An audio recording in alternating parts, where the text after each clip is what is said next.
আজ 20শে নভেম্বর জাতীয় পরিবেশ আদালতের নির্দেশে মন্দারমণিতে হোটেল ভাঙার নির্দেশ ছিল, কিন্তু কার্যকরী হবে না জানিয়ে দিলেন বিধায়ক অখিল। আজ 20শে নভেম্বর এর মধ্যে হোটেল ভেঙে দেওয়ার যে নোটিশ জারি করা হয়েছিল সে সম্পর্কে রাজ্য সরকার বা রাজ্য প্রশাসন কিছুই জানেন না বলে মুখ্যমন্ত্রী ইতিমধ্যে প্রেসমিট করেছেন নবান্ন থেকে সূত্রের খবর, এবং এলাকার বিধায়ক অখিল গিরিকে মন্দারমণিতে হোটেল মালিকদের সঙ্গে কথা বলার জন্য পাঠিয়েছিলেন, এবং হোটেল মালিকদের সরকারিভাবে এই বার্তা দেওয়া হয়েছে রাজ্য সরকার পর্যটন কেন্দ্রের হোটেল ভাঙার পক্ষে নয়। জেলা শাসক কেন নোটিশ করেছেন কিনা তা নিয়ে সরকার বুঝে নেবে। অখিলবাবুকে শুধু প্রেসমিট করে হোটেল মালিকদের আশ্বস্ত করে জানানোর কথা বলেছিল, তাই তিনি মন্দারমণিতে প্রেসমিট করে জানালেন অখিল গিরি। সরকারের এই সিদ্ধান্ত হোটেল মালিকদের মধ্যে স্বস্তির নিঃশ্বাস। 140টি হোটেল এই মুহূর্তে ভাঙা হচ্ছে না। এবার যদি না করে তাহলে প্রশাসন ব্যবস্থা নেবে। গেলাম, কাজ করলাম, চলে গেলাম, এই করলাম,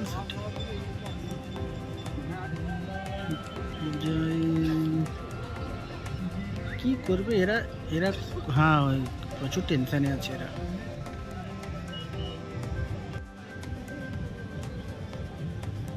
আচ্ছা,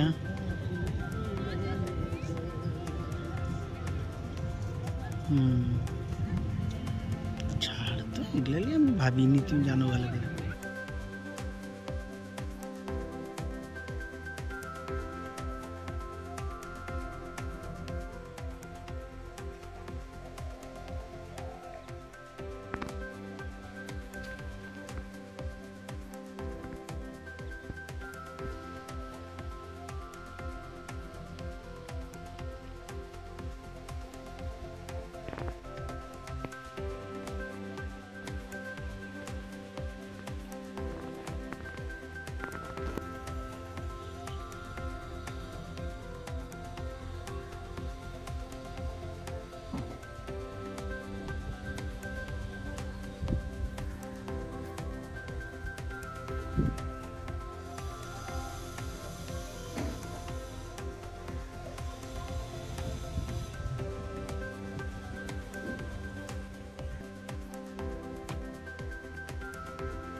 কেকার পেস্ট্রিতে জিবে জল সপারি, ওয়াও আশাতে লাজবাব নিউ বিদ্যুৎ বেকারি।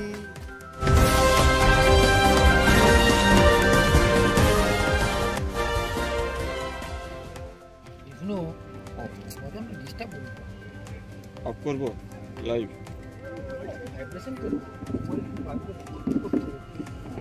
লাইভ হয়েছে, সিঙ্গেল মুভি দিতে বলছি, সিঙ্গেল লাইভ নিয়ে নিয়েছি।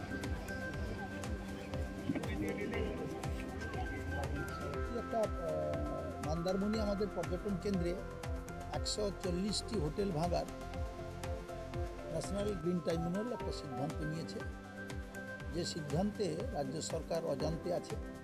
রাজ্য সরকারকে না জানিয়ে এই ধরনের সিদ্ধান্ত হয়েছে। সেই মূলে একটা হোটেল মালিক, হোটেল ওনার্স অ্যাসোসিয়েশন এবং পর্যটকদের মধ্যে একটা আতঙ্ক সৃষ্টি হয়েছে।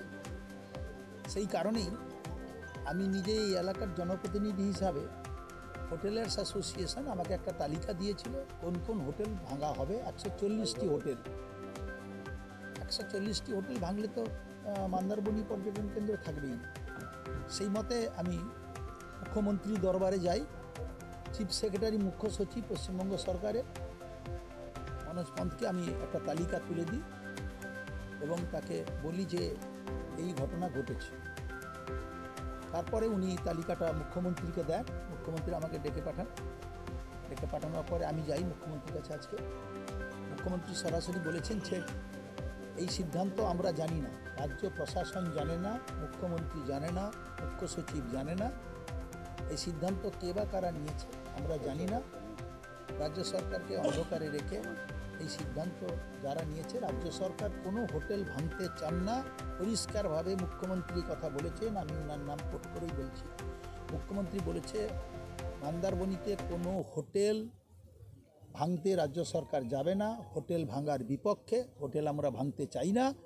এবং একথা আরও বলেছেন হোটেলিয়ার অ্যাসোসিয়েশন তারা যেন নিজেরা কোনো হোটেলে হাত না দেয় এবং তারা যেন কোনো হোটেল ভাঙতে না যান।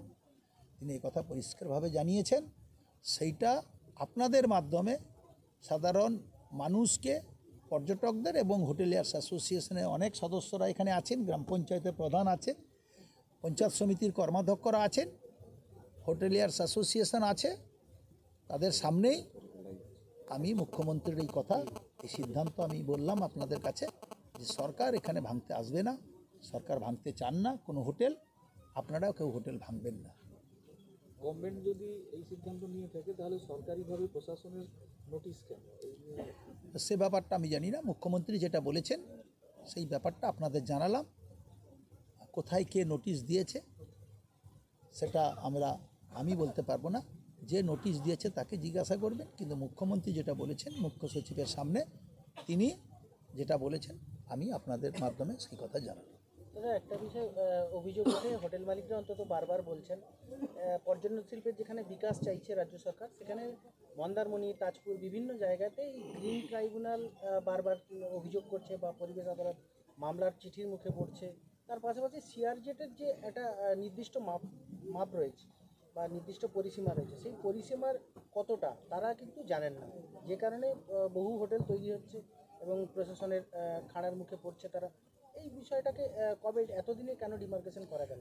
আমাদের বিধানসভায় অনেকবার আলোচনা হয়েছে যে সিআরজেড নিয়ে রাজ্য সরকার কমের উপর 10 বার চিঠি করেছেন কেন্দ্রীয় সরকারকে। সিআরজেডটা তো রাজ্য সরকার নির্ধারিত করতে পারবে না, তার পরিমাপটা, তার কত দূরত্ব, সমুদ্রের ঢেউ থেকে কতটা দূরত্ব ফাঁকা থাকবে সেটা কেন্দ্রীয় সরকার পরিমাপ করবে। এটা কেন্দ্রীয় সরকারের অবহেলা এবং কেন্দ্রীয় সরকার এটা কোনোভাবেই গুরুত্ব না দিয়ে সিআরজেডটা নির্ধারিত করছেন না। তার জন্য রাজ্য সরকার অন্ধকারে আছে, রাজ্য সরকারও কোনো সিদ্ধান্ত নিতে পারছে না। আমরা বলেছি যে যখন সিআরজেড, কত বছর আগে সিআরজেড একটা নির্ধারিত করা হয়েছিল জায়গা, দূরত্ব সমুদ্র থেকে, এই এখন আর সেই অবস্থাতেই চলে না। সেই জন্যই বলা হয়েছে যে এটা কনসিডার করা হোক, কিন্তু এটা কেন্দ্রীয় সরকার কোনো নজরেই দিচ্ছেন না। তার জন্য রাজ্য সরকার বারে বারে চিঠি দিয়েও কেন্দ্রীয় সরকার যখন নজর দিচ্ছেন না বা গুরুত্ব দিচ্ছেন না, সেই ব্যাপারটা সঠিক সিদ্ধান্ত নেওয়া যাচ্ছে না। যেহেতু দাদা গতকালই 20 তারিখ একটা কোর্টের নির্দেশিকা রয়েছে এবং সেই জায়গায় দাঁড়িয়ে আজকে এই ধরনের একটা নির্দেশিকা আসছে, সেটাকে কিভাবে দেখছেন আপনারা? আমরা পর্যটকদের পর্যটন কেন্দ্রের যে ব্যবস্থা, পর্যটকরা যেখানে তারা এখানে বেড়াতে আসেন, শুধু পশ্চিমবাংলার মানুষ নয়, ভারতবর্ষের দেশের বিভিন্ন প্রান্ত থেকে মন্দারমণিতে আসে। এখানে বহু মানুষ কর্মসংস্থান করে খায়, এখানে বহু মানুষের কর্মসংস্থান আছে, এখানে রুজি রোজগারের ব্যবস্থা আছে। এখানে সম্প্রতি মুখ্যমন্ত্রী 12.5 কোটি টাকার মূল রাস্তাটা কাজ তৈরি করা আরম্ভ করেছেন, ইতিমধ্যেই কাজ শুরু করে দিয়েছেন। তার জন্যে এটা একেবারেই অনুচিত নয় এবং এটা আমাদের পক্ষে এটা মেনে নেওয়া সম্ভব নয় এবং এটা কার্যকর করার ক্ষেত্রে রাজ্য সরকারের কোনো অভিমত নেই এই সিদ্ধান্ত কার্যকর করা। হোটেল মালিকরা বলছেন, হোটেল মালিকরা জানাচ্ছেন যে বারবার প্রশাসনের দরবার করেও তাদের বৈধ কাগজপত্র দেওয়া হচ্ছে না, যে কারণে দিনের পর দিন তারা অনিশ্চয়তার মধ্যে দিয়ে এই পর্যটন শিল্পকে এগিয়ে নিয়ে যাওয়ার চেষ্টা করছে। এটা বৈধ কাগজপত্র কার কার বাকি আছে সেটা যার যার কাছে যা যা কাগজপত্র আছে, বাকি যাদের কাছে কোনো কাগজপত্র আছে কি নেই সেটা তো আমরা জানি না। সেই কাগজপত্র আমরা এবারে অ্যাসোসিয়েশনকে বলছি কাগজপত্র সরকারের কাছে জমা দিতে, আমরা দেখে নেব, সরকারের সাথে কথা বলব। ভাঙার নির্দেশ হয় তাহলে কি আপনারা বিরোধিতা করবেন? না, রাজ্য সরকার প্রশাসন যখন এখানে ভাঙতে আসবে না, ভাঙবে না, আর প্রশাসন যখন ভাঙতে আসবে না, বিরোধিতা করার কার বিরোধিতা করবো? ভাঙাই যখন হবে না তখন আমরা কার বিরোধিতা? বুলডোজারকে ব্যবহার করবে না, বুলডোজার যেখানে নির্দেশ রয়েছে ব্যবহার করা যাবে না। হ্যাঁ, বুলডোজার কারোর প্রতি জোর করে ভাঙা হোক সেটা তো আমরা চাই না, প্রশাসনও চায় না। সেটা আমাদের আলোচনার মাধ্যমে একটা নিশ্চিত করা যেতে পারে, কিন্তু বুলডোজার দিয়ে ভাঙা মানে জবরদস্তি করা, জবরদস্তি করার কোনো মানে নেই, জবরদস্তি করাটা আমরা মেনে নিই না। গতকালই বেশ কিছু হোটেল মালিকরা বলছিলেন মন্দারমণি যে অবস্থা ছিল, হোটেল মালিকরা নিজেদের উদ্যোগে হোটেল হওয়ার ফলে গাড়োয়াল তৈরি করেছেন একের পর এক। যে কোনো প্রাকৃতিক দুর্যোগে জল আটকায় এবং পেছনে যাত্রীও রক্ষা পায় না। এটা নিয়ে বললো চিঠি কী কারণে? না, সেটা তো যে চিঠি দিয়েছে তাকে জিজ্ঞাসা করুন, আমি বলতে পারবো না। আমি শুধু সিএমের সিদ্ধান্তটা আপনাদের জানালাম। এবং আপনারা যেটা বুলডোজারের কথা তুললেন, যেমন দীঘাতে যেমন একেবারে রাস্তা চওড়া হচ্ছে, কেকার পেস্ট্রিতে জিবে জল সপারি ওয়াও আশাতে লাজবাব নিউ বিদ্যুৎ বেকারি টিপটপ টিফিনে और हैप्पी पार्टी নিউ বিদ্যুৎ বেকারি মানডে টু সানডে ছোট বড় সবার পছন্দ একটাই নিউ বিদ্যুৎ বেকারি প্রতিদিন চাই চাই